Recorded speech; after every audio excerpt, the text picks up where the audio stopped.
कपिला गाय और कुम्हारिन की बेटी। एक था कुम्हार और एक थी कुम्हारिन। उनकी एक 2 साल की बच्ची थी। तो एक दिन कुम्हार ने कुम्हारिन से कहा, आज हम लोग कुम्हारी के लिए जंगल में मिट्टी लाने जाएंगे। उस पर कुम्हारिन ने कहा, हाँ जी चलेंगे। तो कुम्हार ने हाथ में फावड़ा पकड़ा और वह चला जंगल की ओर। कुम्हारिन ने क्या किया कि बच्ची को गोद में लिया, टोकरी हाथ में पकड़ी और चली कुम्हार के पीछे जंगल में। तो जंगल में जाकर कुम्हार ने अच्छी सी जमीन देखकर फावड़े से उसे खोदा और बहुत सारी मिट्टी निकाली।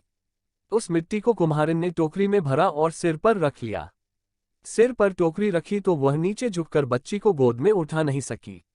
उसने कुम्हार से कहा, अजी थोड़ा बच्ची को उठाकर मेरी गोद में रखो। इस पर कुम्हार एकदम भड़का। कहने लगा, तुम इस बच्ची को घर लाओ या इस मिट्टी को। तुम घर आ जाओ या इधर ही रहो, मुझे उससे कोई मतलब नहीं। कुम्हार तिलमिलाकर पत्नी और बच्ची को वही जंगल में छोड़कर चला गया।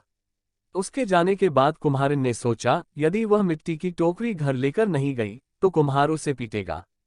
तो उसने क्या किया कि उस बच्ची को वहीं छोड़कर वह मिट्टी की टोकरी सिर पर लेकर घर चली गई। उसके पीछे अकेले उस जंगल में वह बच्ची घबरा गई और ऊ आ करके रोने लगी। लेकिन उसका रोना सुनने के लिए कौन था उस जंगल में। वह रोती चली गई। शाम हो गई, बच्ची डर से अब ज्यादा ऊंचे स्वर में रोने लगी। तो उस ओर से भगवान की कपिला गाय जा रही थी। उसका रोना उनके कानों पर पड़ गया। इस घने जंगल में बच्चे की रोने की आवाज। उन्हें आश्चर्य हुआ। आवाज का सुराग लेकर वे ढूंढते वहां पहुंच गईं। तो उन्होंने देखा कि एक छोटी सी बच्ची अकेले जमीन पर बैठकर जोर जोर से रो रही है। वह दृश्य देखकर उनका दिल करुणा से भर गया।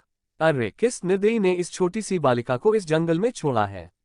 शायद कोई पत्थर दिल ही होगा। सभी गायों ने बड़े प्यार से उस बच्ची को चाटा।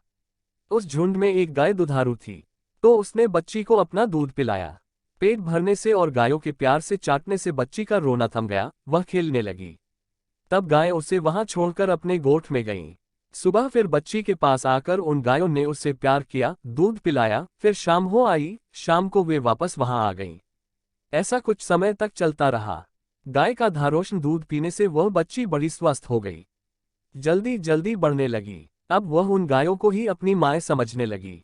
उनका रभाना सुनते ही वह उनकी ओर दौड़कर चली जाती और उनसे चिपकती थी।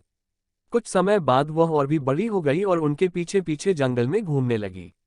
सभी गायें उसका बहुत ख्याल रखती थीं। कोई शेर, बाघ एवं और कोई जंगली जानवर आकर उस पर हमला न करे, इसलिए वे सब जंगल में वर्तुलाकार खड़ी रहकर चरती थीं और उसे उस वर्तुल में रखती थीं। तो और भी दिन, महीने, साल गुजर गए। बच्ची अब 10 साल की हो गई। उस पर सभी गायों ने सोचा, अब बच्ची का जंगल में खुले रहना ठीक नहीं है। वे उसे अपनी गोठ गौशाला में लेकर आ गईं। उन्होंने बच्ची से कहा, बेटी अब तुम इस गोठ के अंदर ही रहना, बाहर मत निकलना। शाम को जंगल से आते वक्त हम तुम्हारे लिए खाना लाएंगी। बच्ची ने कहा, हाँ माँ। अब बच्ची दिन भर गोठ में ही रहती थी और शाम को आते वक्त गाय उसके लिए अच्छा अच्छा फल लाती थी। उसे खाकर वह खुश हो जाती। तो एक दिन हुआ क्या कि अंदर बैठे बैठे बच्ची का दम घुटने लगा। उसने सोचा, कुछ समय के लिए क्यों न बाहर खुली हवा में जाऊं। तो बच्ची गोठ के बाहर खड़ी हो गई। उसी समय उस तरफ से एक राक्षस जा रहा था। उसने उस बच्ची को देखा तो उसके मुंह में पानी आ गया।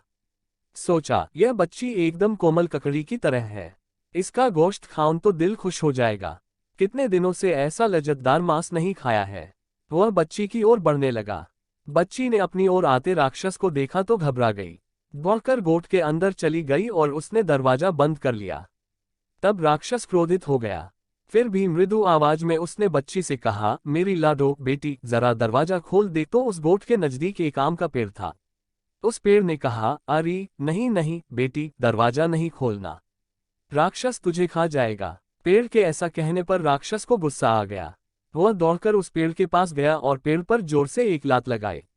पेड़ टूटकर नीचे गिर पड़ा। उसकी टहनियां इधर उधर बिखर गईं। फिर वह वापस गोठ के दरवाजे के पास गया और उसने बच्ची को आवाज दी, मेरी प्यारी लाडो, जरा दरवाजा खोल दे। तो गोठ के नजदीक एक नारियल का पेड़ था। उस पेड़ ने कहा, नहीं नहीं बेटी, दरवाजा मत खोलना, राक्षस तुझे खा जाएगा। बच्ची ने दरवाजा नहीं खोला तो राक्षस गुस्से से आग बबूला हो गया। दौड़कर उसने उस नारियल के पेड़ पर 2-4 लातें मार दी और उसे जमीन पर गिरा दिया। अब तीसरी बार दरवाजे के पास जाकर उसने कहा, मेरी प्यारी लाडो, जरा दरवाजा खोल दे। तो उस गोट के नजदीक एक अंबारी व्यंजन के लिए उपयुक्त खट्टे स्वाद का एक फल का पेड़ था। उस पेड़ ने कहा, नहीं नहीं बेटी, दरवाजा मत खोलना, राक्षस तुझे खा जाएगा। अब राक्षस मानो जल भूनकर राख हो गया। वह उस अंबाड़ी के पेड़ पर लात मारने वाला ही था, इतने में उसे ख्याल आ गया कि अंधेरा छाने लगा है और गायों के गोठ में वापस आने का वक्त हो गया है। उसने सोचा, यदि गायें आ गईं तो मैं मुसीबत में पड़ सकता हूँ, अक्लमंदी इसमें है कि मैं यहाँ से जाऊं। लेकिन दूसरे दिन वापस आकर लड़की को खाने का मन में मंसूबा रखकर राक्षस वहां से चला गया। राक्षस के जाने के थोड़ी देर बाद गायें वहां आ गईं। आते ही उनकी नाकों ने राक्षस के शरीर की गंध सूंघ ली।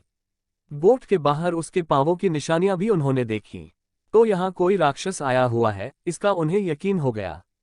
वे डर गईं। हे भगवान, हमारी बच्ची सुरक्षित हो। सभी गायें दौड़ते हुए गोठ के दरवाजे के पास पहुंची। उनके पहुंचने से दरवाजा अपने आप खुल गया। सब एकदम अंदर घुसी तो उनको बच्ची अंदर दिखाई नहीं दी। वे सब व्याकुलता से हम्मा हम्मा करके उसे ढूंढने लगी। ढूंढने के बाद बच्ची एक कोने में सहमी हुई रोती उन्होंने देखी। तो गाय दौड़कर उसके पास गई, उसे चाटा और पूछा, बोलो बेटी, क्या हुआ? किसने डराया तुझे? बच्ची ने सब बात बता दी। सुनकर वे सब क्रोधित हो गईं, उस राक्षस की यह हिम्मत, हमारी बेटी को खाने आए। ठहर, कल सिखाएंगे उससे सबक। दूसरे दिन सुबह एक भी गाय चरने जंगल नहीं गई, सब छुपकर गोठ में रहीं। इधर राक्षस ने किया क्या कि सुबह उठकर मुंह धोया, दांत मंजन करके उनको शान से तेज किया और बच्ची का गोश्त खाने का ख्याली पुलाव मन में पकाकर वह कपिला गायों के उस गोठ के पास आ गया। आकर उसने पहले की तरह मृदु स्वर में ही कहा, लाडो बेटी, जरा दरवाजा खोल दे। तो अंबाड़ी के पेड़ ने कहा, नहीं नहीं बेटी, दरवाजा मत खोलना, राक्षस तुझे खा जाएगा। राक्षस ने दौड़कर उसके तने पर गुस्से से 4-5 लातें मारी तो उसका तना टूटकर उसके टुकड़े हो गए। इस तरह राक्षस ने गोठ के आसपास के सब पेड़ तोड़ डाले। आखिर में उसे रोकने वाला एक भी पेड़ नहीं बचा तो दरवाजा तोड़कर वह गोठ के अंदर घुसा। इधर वह अंदर घुसा तो उधर सभी गायें उसके अंदर आने की राह देख रही थीं। उसके अंदर पांव रखते ही जो गाय बच्ची को दूध पिलाती थी, उसने अपना सिंघाड़ा उस पर पहले मारा। बाद में दूसरी ने, तीसरी ने, ऐसा करके सभी गायों ने मिलकर उसकी कमर तोड़ी, हाथ पैर तोड़े और उसको जख्मी करके दूर जंगल में फेंक दिया। जख्मी राक्षस ने सोचा, सिर सलामत तो पगड़ी 50। इसके बाद जीवन में कभी किसी बच्ची का गोश्त खाने की इच्छा नहीं रखूंगा। इधर राक्षस को सबक सिखाकर गायों ने बच्ची से कहा, बेटी, अब कोई राक्षस तुझे सताने यहाँ नहीं आएगा, तुम निर्भय रहो। तो और कुछ दिन सुख शांति से बीत गए। अब बच्ची बच्ची नहीं रही, एक सुंदर सी कन्या बन गई थी। अब उसका डर भी कम हो गया। गायों के जंगल में चरने के लिए जाने के बाद वह गोठ से बाहर निकलती, झरने पर जाकर स्नान करती, पंछियों का संगीत सुनती, पेड़ लताओं पर खिले सुंदर से फूल तोड़ती और उन्हें बालों में लगाती। एक दिन हमेशा की तरह वह झरने पर स्नान करके फूल तोड़ रही थी तो उस तरफ से उस राज्य का राजकुंवर, जो शिकार के लिए निकला था, एक हिरन के पीछे पीछे दौड़ता वहां पहुंच गया। उसने उस कन्या को देखा और उसे वह बहुत भा गई। उसने कन्या से बात करने का प्रयत्न किया तो कन्या दौड़कर गोठ में घुस गई और दरवाजा बंद कर लिया। राजकुंवर पहली ही नजर में उस कन्या से प्यार करने लगा। वह अपने घर गया और अपनी माता को उसने अपने प्यार की बात बताई।